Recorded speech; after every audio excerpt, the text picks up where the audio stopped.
Hey everybody, welcome to Leon's Chainsaw Parts and Repair. Ah, man, I screwed up today. I got to work on saws and stuff and kind of forgot about the necessities of life. Coffee. I think this is only my third cup today and it's almost 3:30 in the afternoon. Might explain the little headache I feel coming on. I'm trained to consume a pot a day whether I need it or not. There's a lot worse vices in the world. Anyway, what are we looking at here? I don't want to give it away 100%. Well, hell, we're gonna anyway, but it's a Geardrive. It's big. It's a Homelite. It's red and black, but it's been repainted. You can see the orange that's kind of showing through right. See if I'm smart enough to do this. There we go. That spot. And you can see the orange there. Ouch! Hand is cramping up. This is a heavy saw. See the orange there. So it's been repainted. Not real well. I wouldn't lay claim to this paint job. But Stephen picked this saw up in his neck of the woods, which is northern Oregon. About 4.5 hours north of me. And he sent me some pictures this summer of the saw going, hey, what is this? And I got pretty excited pretty quick. Because the few shots he sent me made it clear it was a Geardrive. Made it clear that it was not the earliest versions. This isn't an XP that's been repainted. And I started looking. And I asked him, hey, what carburetor does it have? Let's just take a peek. I already know. But that is an HL273A. This was used on the 2000s, the 2100s, 3100Gs. But there's got to be some definitive way, right? I mean, a carb can be changed out. Those of you who probably already spotted this. This compression release setup, to the best of my knowledge, the only Geardrive that this style was used on was the 3100G. Now the ID tag is missing, or I'd have just gone, hey, duh, it's a 3100G. I wish. But based on that carburetor, that decompression setup, that muffler, and that cover, I am 99% certain that this is a 3100G. So this is pretty freaking cool. It's complete, as best I can tell. I haven't spent a massive amount of time with it yet, but again, the decompression stuff is complete. It's not broken, it's not missing. This muffler shield is in great shape for something of that vintage. This has got the downdraft muffler on it. All of that is complete and looks original. There's some breakage right here at the bottom. I don't know. God only knows. I could be setting it down hard on a stop somewhere. Some dents in the handlebar. The handlebar up here is pre-creased. And these aren't the most common to find, but I mean, who cares? I mean, saws here, it's cool. That's a little cosmetic stuff. You know, bar plates are complete. I think that's an 8-tooth sprocket. Yeah. So I'd have to go to my book and see if there was a 404 8-tooth sprocket offered on these. I'm going to guess that there was. That doesn't quite look wide enough to be half pitch, but again, if it turned out to be, I wouldn't be surprised.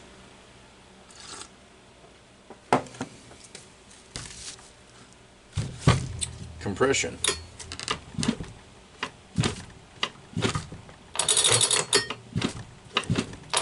She ain't lacking in the compression department. And compression release is actually functioning properly. So,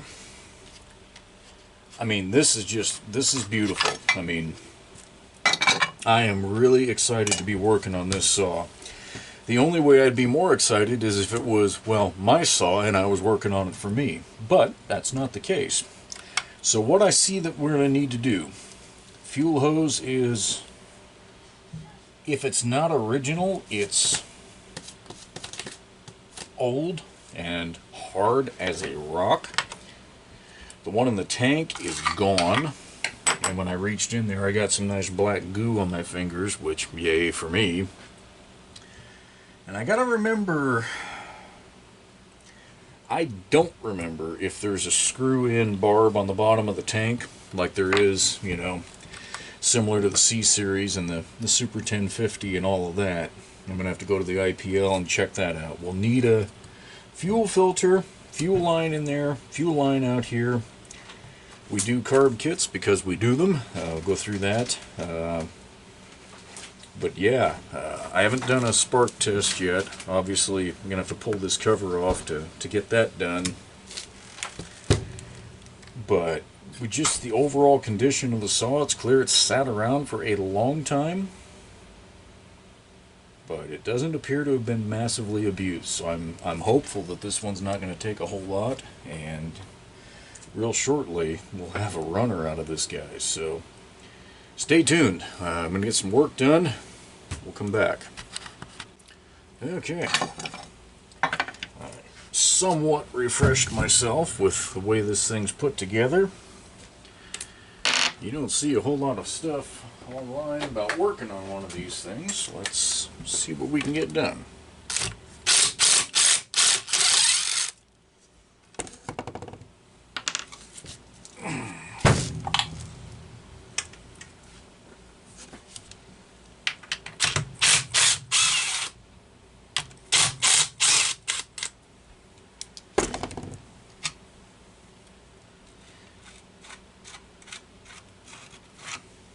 Okay.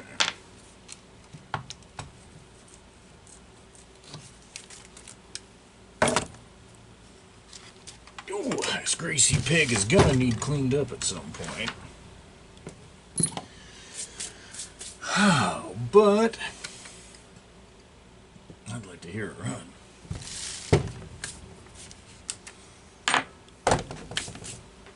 know she's got spark because I gave it just a smidge of fuel through the old carburetor and it popped. So that's a great sign. Oh, that socket is too thick. That's cute.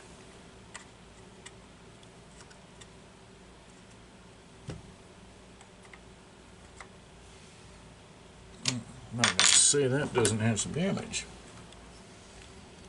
That screw head, anyway.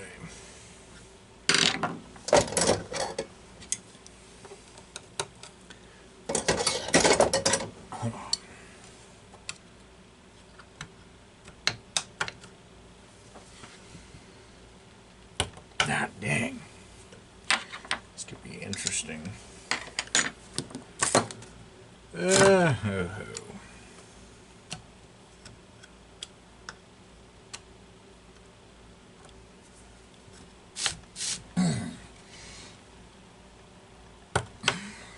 That's not a good sign. We're not starting off good at all here.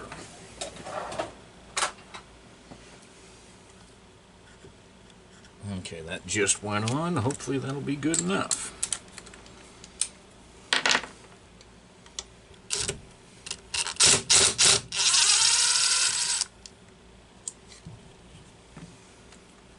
This should have, just like the other series saws, 1050 and all of that, should have a fuel barb that we can get to. Just got to get this tank loose.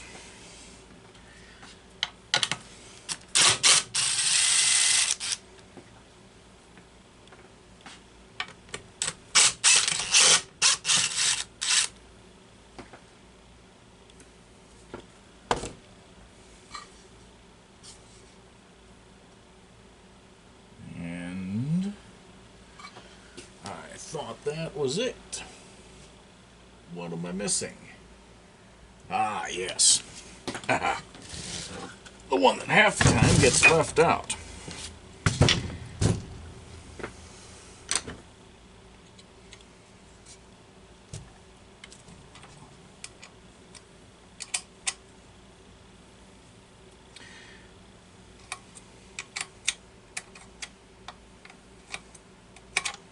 Makes me wonder how long ago this thing was shelved.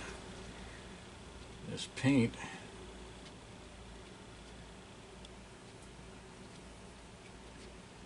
hasn't been jacked up too much since it was sprayed on. Again, it wasn't a high quality spray job, so it's hard to gauge, but I mean the sawdust and everything around here, this was used after it was painted, clearly.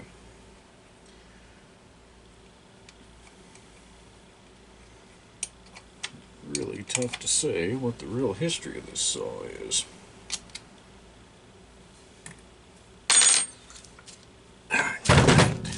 Whoop. Really? Well, that's right. That handle bracket is just the lower bolt in that upper one. Okay. Alright, now that's loose. And that's where that stiff old fuel hose is going to screw us. Got to get it the hell out of the way. Oh, man. That's rough.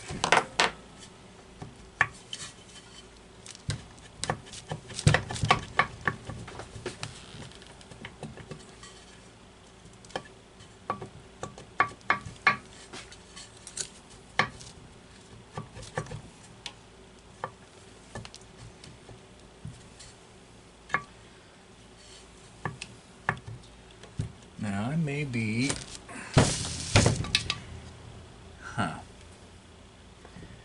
I just cannot remember on these saws.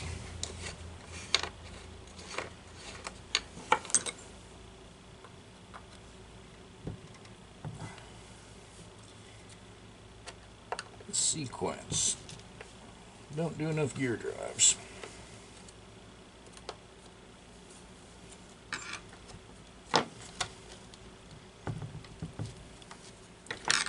Supposed to be able to loosen these screws up,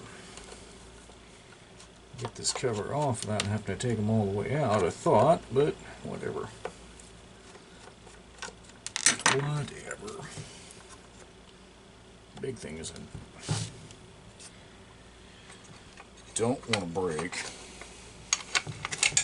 There we go. Break that stuff.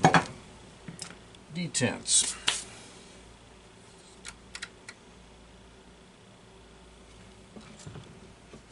Virtually certain it's just the stiff hose that's jamming us up here.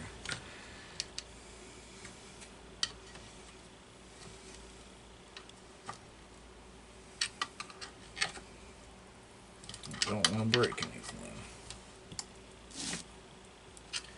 Replacement parts for these don't grow on trees.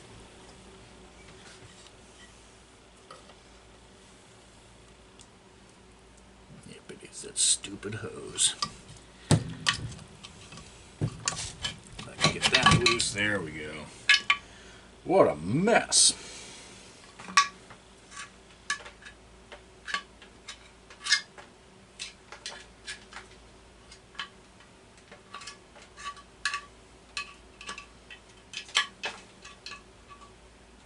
Okay, well, I can't in good conscience put that back together with all that crap in there. So, we'll kill this for a second and get some crap cleaned up. Okay, little less of a mess.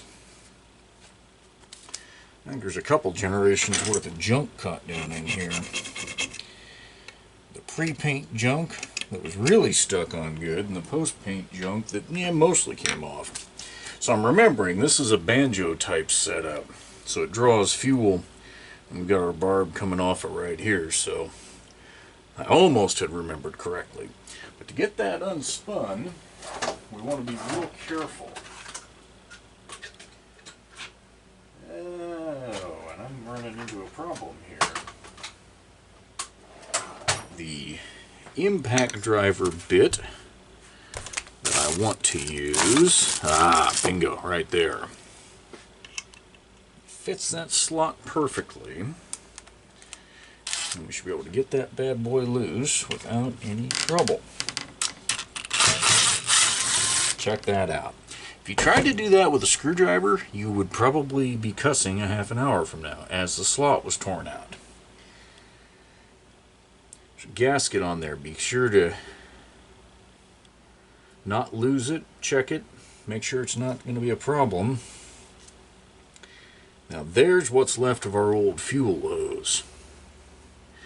And that is the worst kind of goo that you can find. Because it's the fresh goo. That's kind of like going out in your yard and stepping in a cat turd from that day. Graphic, but that's about what this stuff is like.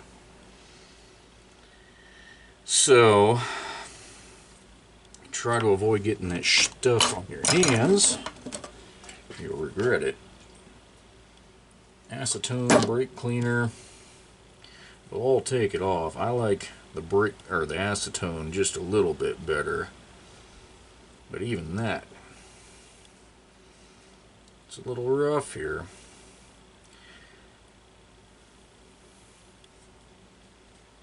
Ugh. God, what a mess. Okay. Use a wire wheel and the rest of it.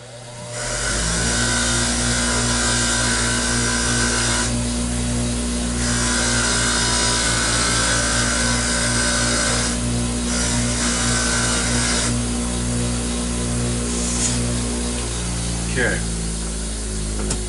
There's also an O-ring there that you want to make sure you get that cleaned up. If that doesn't seal reasonably well, it's not going to suck fuel.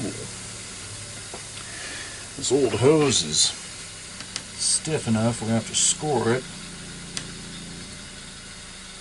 Now, this is a double barb on this. So you want to kind of try not to scratch that up too bad, because you want the new line to seal. The goal is to split it like that, so it'll come off, and I don't see any evidence that I actually touched it. So that's the best of all worlds. Now when I was cleaning this out, I started hearing an old rattle inside.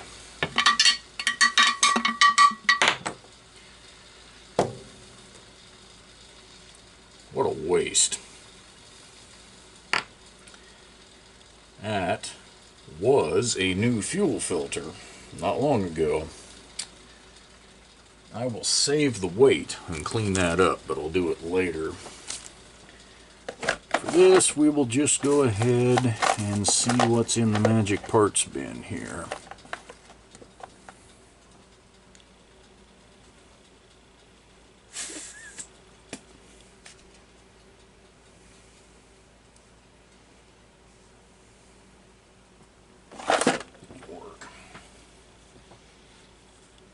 At this point, I don't throw much away unless it is completely wretched.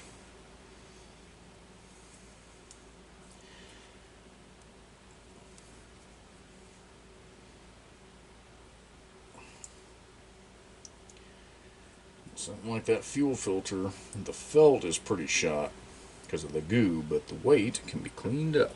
Alright. Now,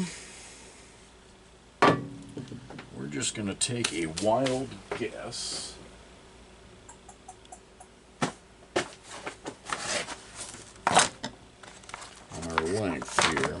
We're coming in right there, and we want to go to the bottom. And it comes up, so you've got to have a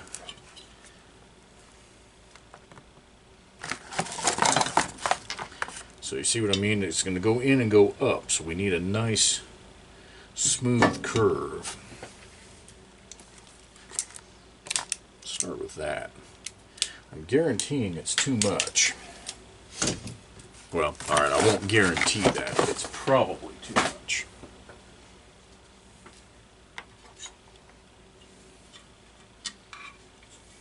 Well, is it though? By the time I get a weight on there and get it down, that might be the easiest way to do this, is go ahead and get the filter on.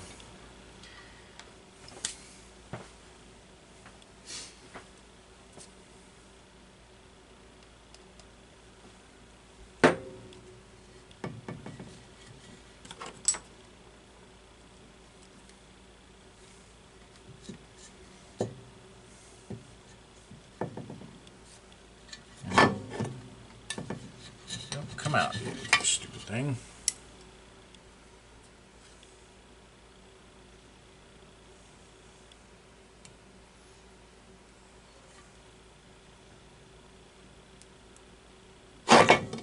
Oh, don't tell me you did. Okay, good. So now we're going to go ahead and get that in there.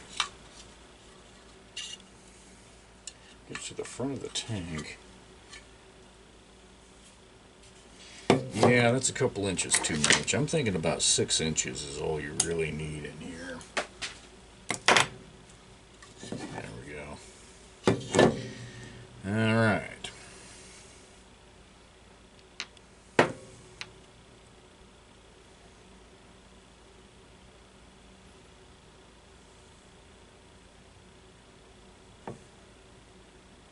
This is 1/8 by 1/4 hose. It'll flow more than enough fuel. Okay.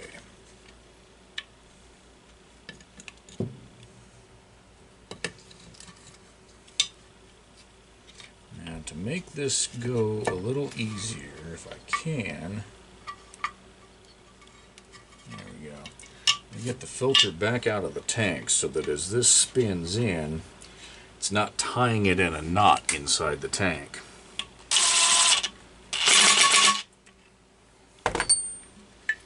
And then you just drop it back. Okay. Beautiful. All right. Now we need to get that old chunk of crap out of the way.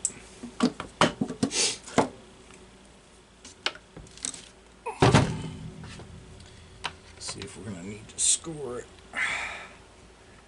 It would help.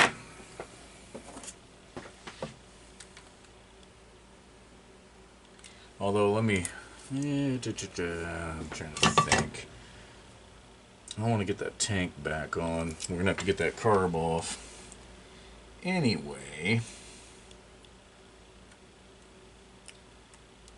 so I probably ought to just wait and do this while the carb is off. It'd be a hell of a lot simpler.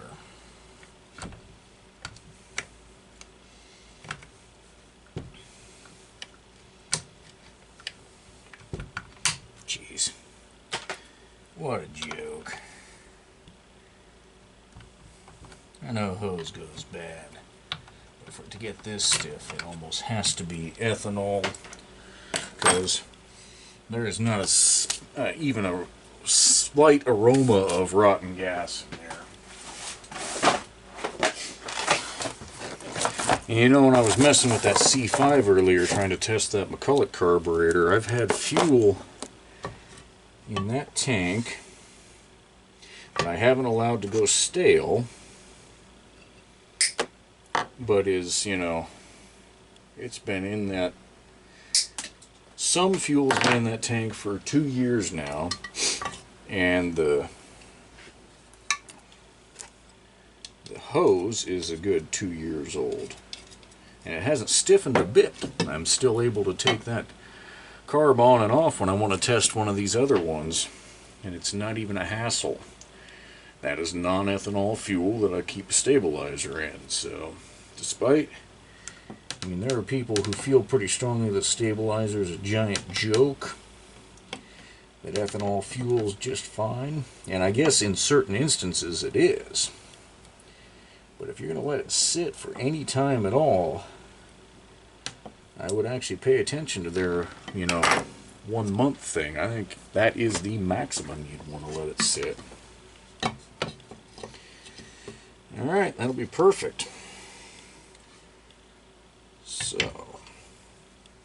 we'll go ahead and keep the O-ring that somebody put on here. That's actually not a terrible idea.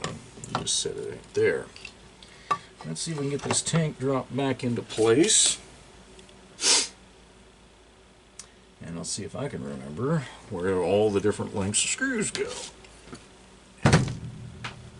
So that's the fuel filter replacement. It's awful. Most guys would just crack these tank screws up here and work it all from the inside there. That still won't get you this piece though. You'd have to take a lot more of the saw apart. So in my estimation, it's far simpler to take the time to take the tank off like this. Save you a lot of hassle down the road. I am a firm believer that if a fuel tank isn't leaking, don't touch it. Yes, you could reseal it. I've done it. Use the aftermarket gaskets that are so-so. I've done red coat, and all that stuff works just fine, but it's extra work that you have to do. So if it ain't broke, don't break it, so you gotta fix it. I don't know, that's just my thing. Alright. That's gonna go. That's a sawdust shield. That's gonna go there. No, it's not. No, it's not. It goes right there.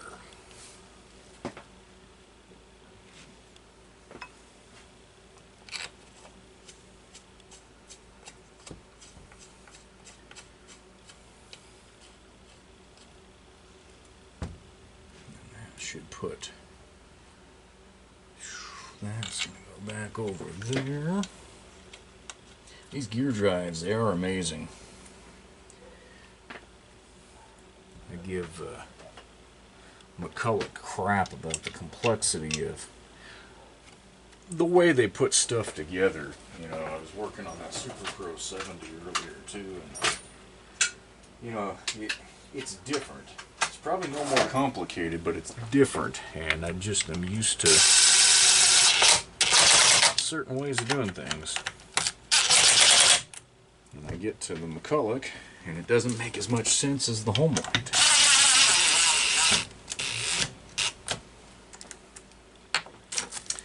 It just doesn't. But these things, with this spacer for the handlebar and all of that, they got some quirks too. If you had one of these apart in a box and you had to put it together from scratch, never having seen how it went together, pretty sure there would be a little bit of cussing going on.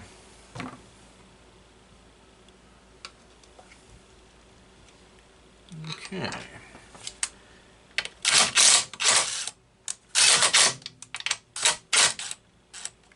This little brace up here appears to be slightly bent. That hole isn't lining up.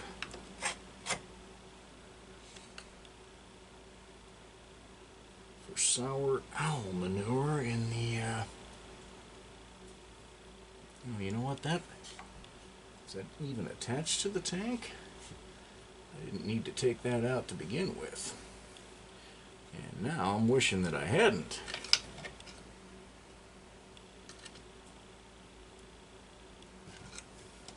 Because something has gotten, damn it, misshapen here. Damn you. What's going on?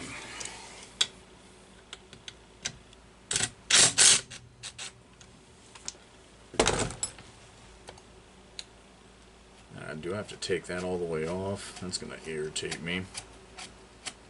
Damn. Well, so be it, I guess. There's a sawdust shield down in here. Dang. And apparently I loosened that I didn't need to. Thought it was attached to the tank here. I'm going to need to get the tank back out of the way to get this screw started again. So that was a mistake.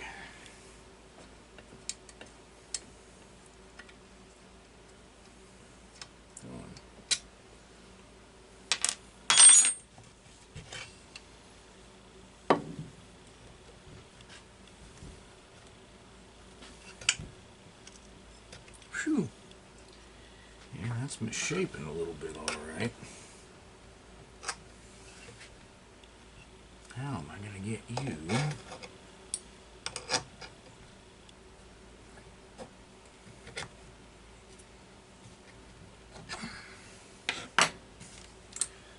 That'd be tough.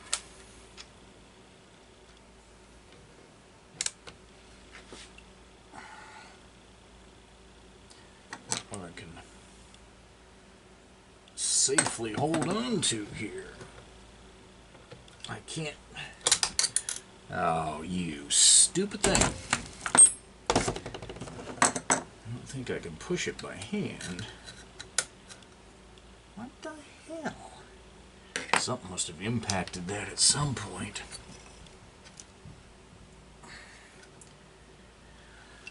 Oh, yeah.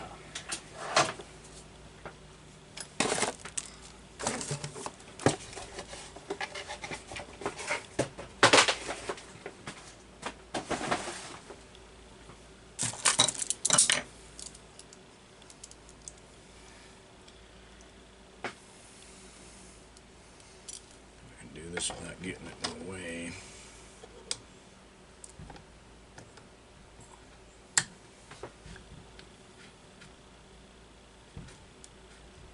That's all it is. The damn thing is just plain bent.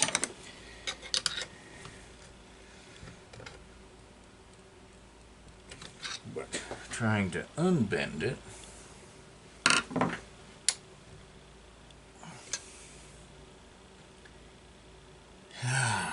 That's going to be almost impossible. I sure wish I hadn't taken that off. That is riveted in place back there somewhere. Must be attached under the handle. Dang it. That's a shame.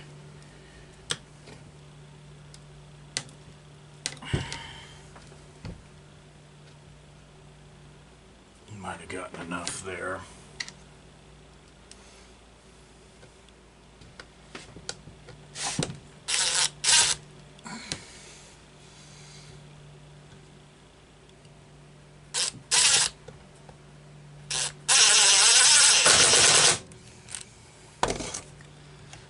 Got lucky. Okay. Try this again.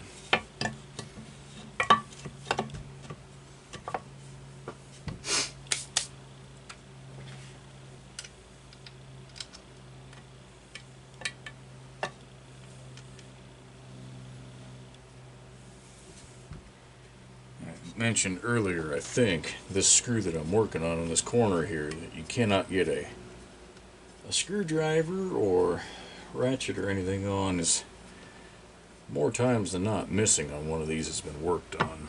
Guy figures, oh heck, I don't need it. I got 3 others holding it in place. And I guess the fact that the tank is still there kind of bears that out, but might as well take the time to do it right.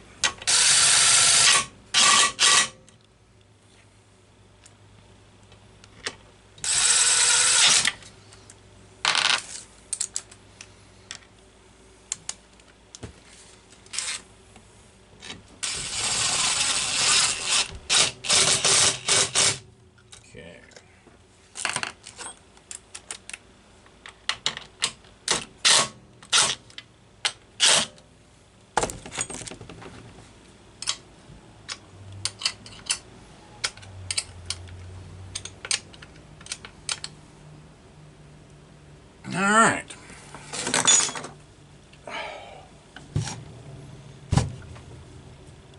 Messy, messy, messy. Got half of our fuel system dealt with. Let's deal with the other one. Other part. Major part.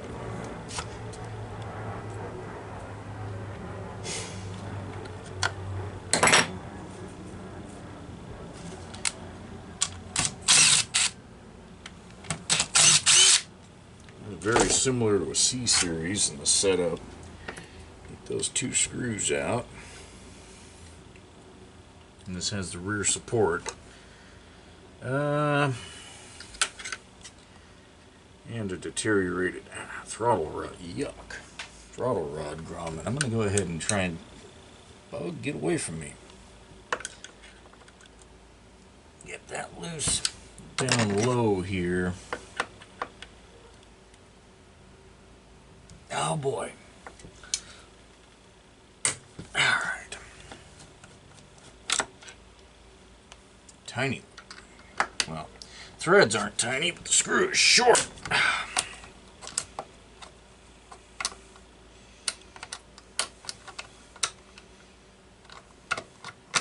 Okay. Now we ought to get this thing. There it goes. Whoa. No, no, no. We're not going to do that. The gasket is trying to tear. And that is not a gasket that I want tearing at that spot.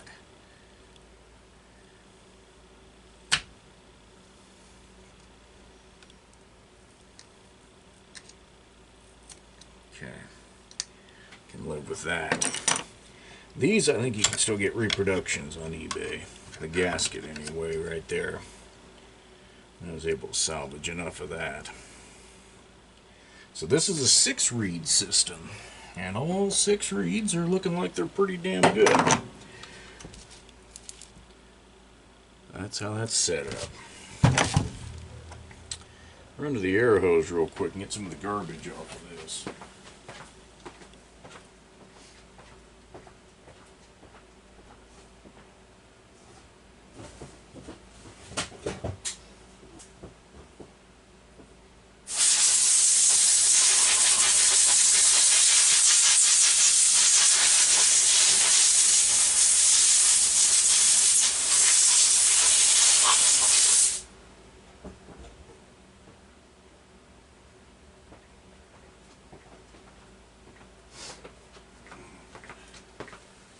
Cold out here again. Not that it was ever warmed up much today.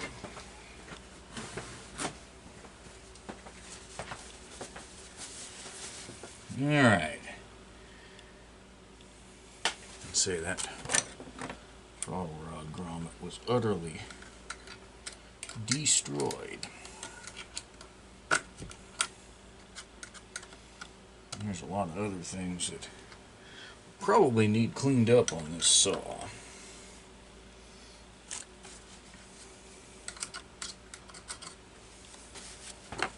See if I can get one of my aftermarket grommets to fit here. This is from just a reproduction, Chinese reproduction of the MS661 grommet. Doesn't fit perfectly, but it fits well enough that I use it.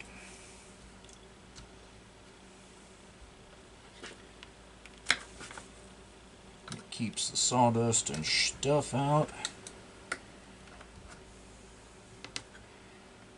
and it doesn't stand out like a sore thumb.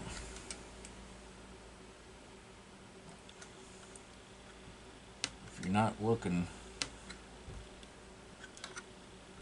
for something wrong, it looks like it belongs there. In fact, that one fit as well as I've ever had one fit. So, boom shakalaka, I like it. Alright, let's crack this carburetor.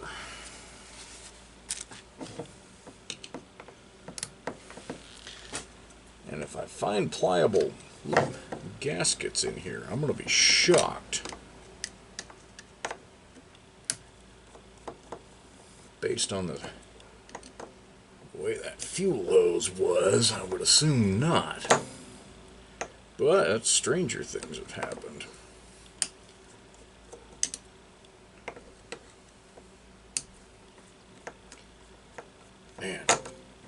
This thing needs more of a bath for sure. And if a guy was asking to go out and do some cutting with it, want to get the gear oil drained and put some fresh in there just on principle, not knowing what's there.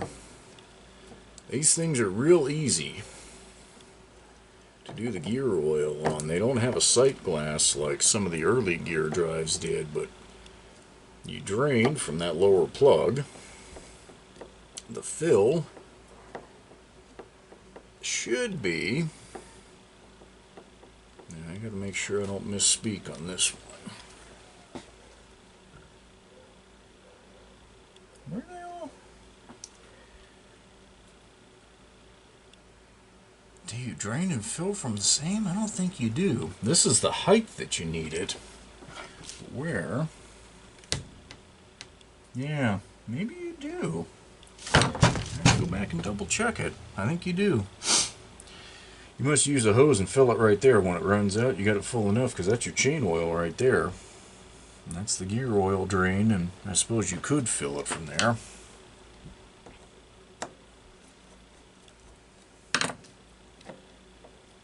Yeah, it's starting to come back to me now.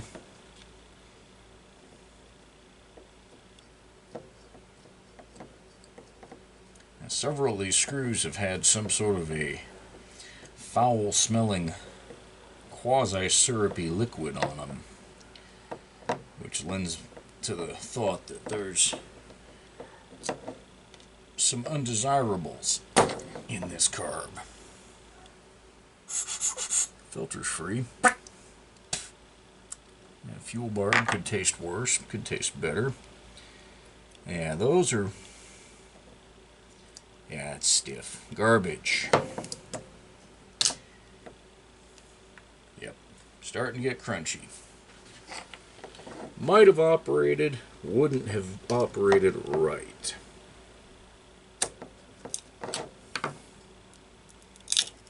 Would not have operated at all. Look at that. Hey, hey, Captain Crunch, alright. Okay. That's trash. That definitely had some yuck dry up in it. Alright. Let's see, this has had a carb kit at some point. This gasket does not act like an OEM one. The way it started to disintegrate here and decompose, quite frankly. I was guessing it was an aftermarket carb kit from a number of years back. Wow.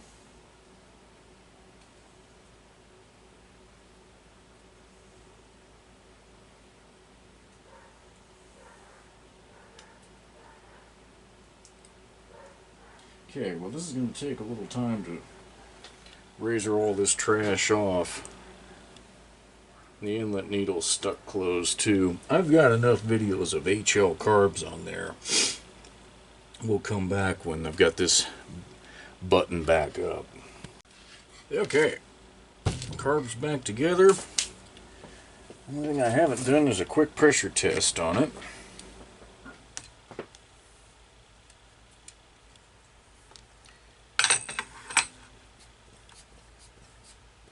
Wow.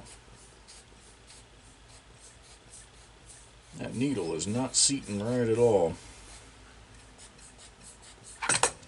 Not at all. I'm afraid of that. But it is cold in this shop, and I have no desire to go back into that carb tonight. That can wait until tomorrow. But I would like to see if this thing will just run. A little bit.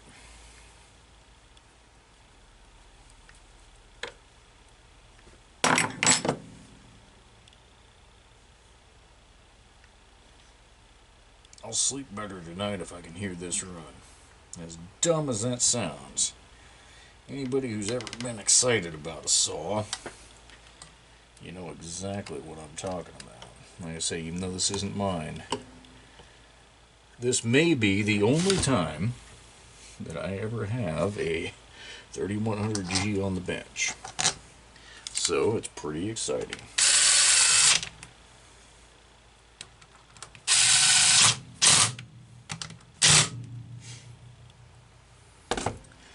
I don't think I'm going to, well, I know I'm going to have that carb back out, so I'm not going to put those back in. Okay. That is enough to attempt a test run. Attempt fake it.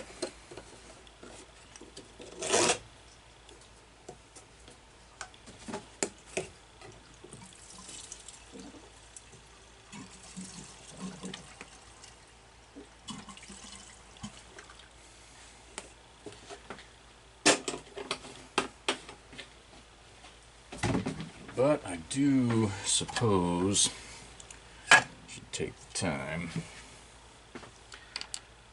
so that I can actually use the decompression feature. I'm not all that terribly interested in yanking this thing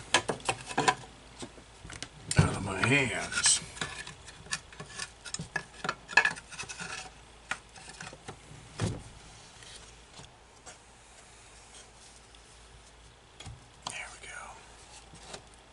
Trying to be really sensitive or delicate with that linkage.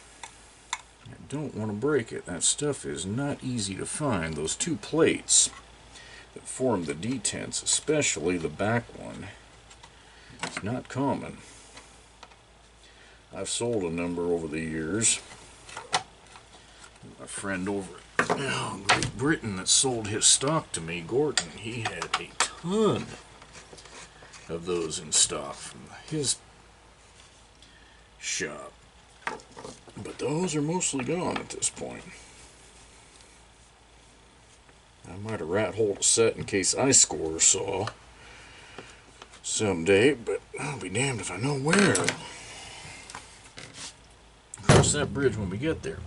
Throttle lock's missing on this thing, which is pretty common for this style of saw. So, we will see. I'm going to bump the idle up a little bit to give it a little fast idle action. Cross your fingers, folks. Let's see how the heck this goes.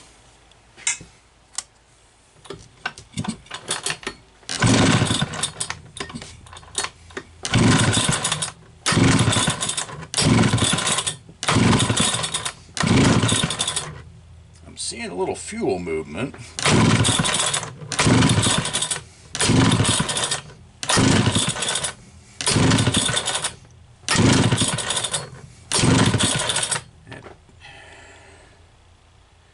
It's trying to pull fuel.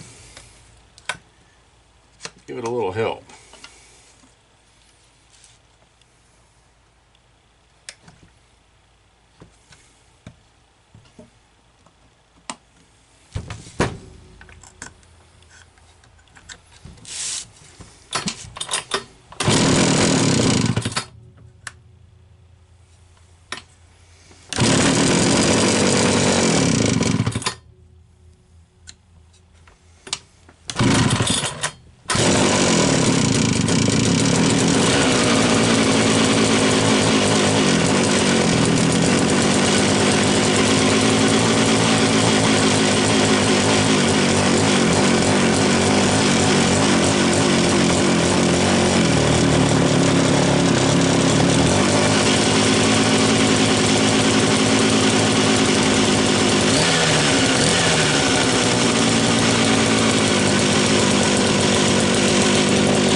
Sure why she quit right there.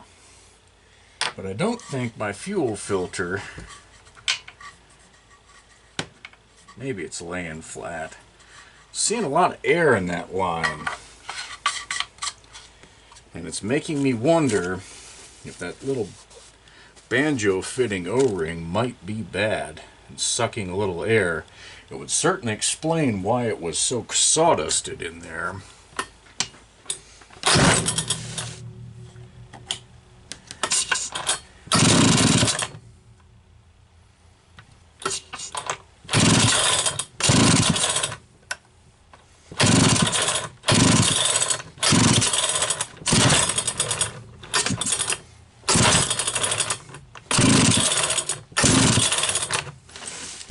Well, that was interesting.